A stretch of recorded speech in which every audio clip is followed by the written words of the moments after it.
कमर दर्द और साइटिका को समझना जरूरी है। ये आम समस्याएं हैं जो दैनिक जीवन को प्रभावित कर सकती हैं।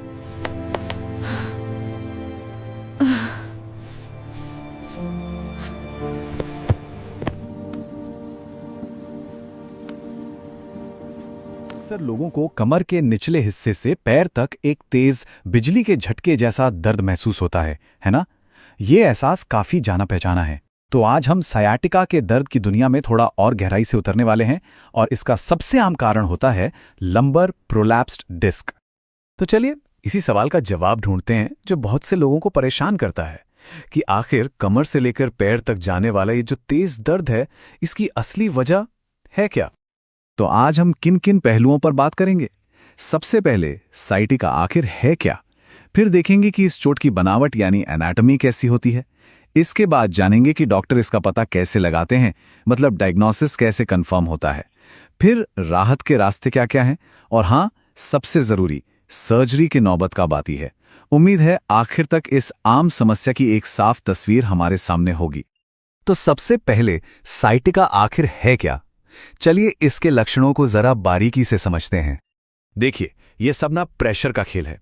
होता क्या है कि जब पीठ के निचले हिस्से में कोई डिस्क अपनी जगह से थोड़ी खिसक जाती है तो वो पास से गुजर रही एक नस पर दबाव डालने लगती है, और बस इसी दबाव से दर्द की एक लहर उठती है जो पूरे पैर तक महसूस होती है।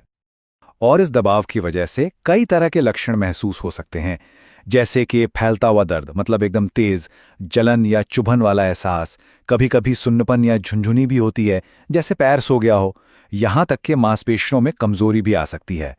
ये सभी इस बात के पक्के संकेत हैं कि भाई कोई नस दब रही है। अच्छा, तो इस पूरी समस्या की जड़ क्या है, मतलब शरीर के अंदर आखिर ऐसा क्या होता है? चलिए इस चोट की एनाटॉमी को समझते हैं। तो नस दबने के पीछे वैसे तो कई कारण हो सकते हैं, जैसे उम्र के साथ होने वाले बदलाव या कोई चोट, लेकिन जो सबसे आम वजह है वो है डिस्क का अपनी जगह से खिसक जाना, जिसे हम हर्निएटेड डिस्क भी कहते हैं। इसको समझने का एक बहुत ही आसान तरीका है। सोचिए एक जेली डोनेट है, अगर उसे दबाया जाए तो क्या होगा? अंदर की जेली बाहर निकल आएगी, है ना? बिल्कुल ठीक इसी तरह जब हमारी रीढ़ की डिस्क पर दबाव पड़ता है तो उसका जो नर्म जेल जैसा सेंटर होता है वो अपनी बाहरी परत से बाहर निकल आता है और पास की नस को दबाने लगता है। ठीक है, तो ये तो समझ आ गया कि समस्या क्या है, लेकिन डॉक्टर इस बात की पुष्टि कैसे करते हैं कि ये साइटिका ही है? आइए इसकी पूरी प्रक्रिया को समझते हैं। तो देखिए, ये प्रक्रिया ना 2 मेन स्टेप्स में होती है। Step 1, physical exam. इसमें डॉक्टर रिफ्लेक्स, मांसपेशियों की ताकत और सेंसेशन यानी कि महसूस करने की क्षमता की जांच करते हैं। और फिर आता है स्टेप 2, इमेजिंग टेस्ट। अगर फिजिकल एग्जाम से शक होता है तो नस पर दबाव को आंखों से देखने के लिए, उसकी पुष्टि करने के लिए टेस्ट कराए जाते हैं। और इन टेस्ट में सबसे आम और सबसे कारगर है MRI यानी मैग्नेटिक रेजोनेंस इमेजिंग। इससे खिसकी हुई डिस्क और दबी हुई नस की एकदम साफ तस्वीर मिल जाती है और इसी से डॉक्टर को एक पक्का सटीक डायग्नोसिस करने में मदद मिलती है। तो एक बार जब डायग्नोसिस कंफर्म हो गया तो जाहिर है अगला कदम इलाज का होता है। तो चलिए अब दर्द से राहत के रास्ते को समझते हैं।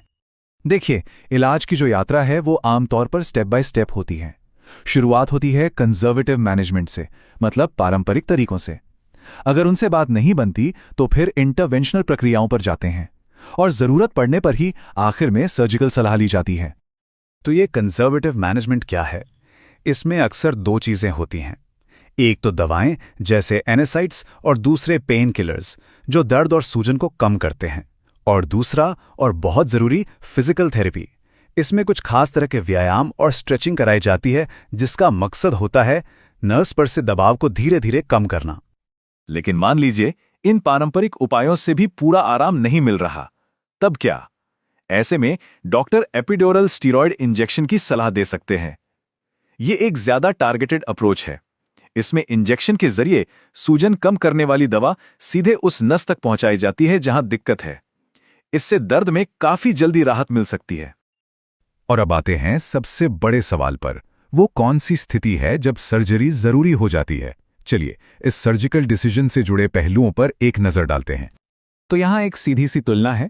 पारंपरिक इलाज तब तक किया जाता है जब तक लक्षण काबू में हो और धीरे धीरे सुधार हो रहा हो, लेकिन सर्जरी के बारे में तब सोचा जाता है जब लक्षण बहुत ज्यादा गंभीर हों, लगातार बने रहें या बिगड़ते जाएं, और खास तौर पे जब मांसपेशियों में बहुत ज्यादा कमजोरी आने लगे। तो सर्जरी में होता क्या है?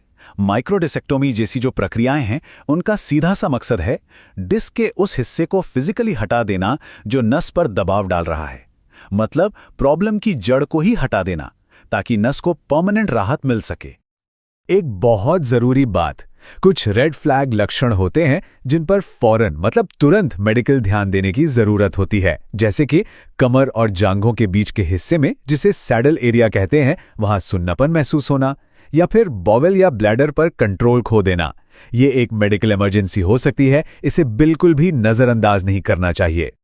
तो आखिर में एक सवाल पे सोचते हैं, जैसे जैसे हम रीढ़ की हड्डी को और बेहतर समझ रहे हैं, क्या ऐसा हो सकता है कि भविष्य में पर्सनलाइज्ड फिजिकल थेरेपी और बायोमैकेनिक्स की मदद से डिस्क हर्निएशन को शुरू होने से पहले ही रोक दिया जाए?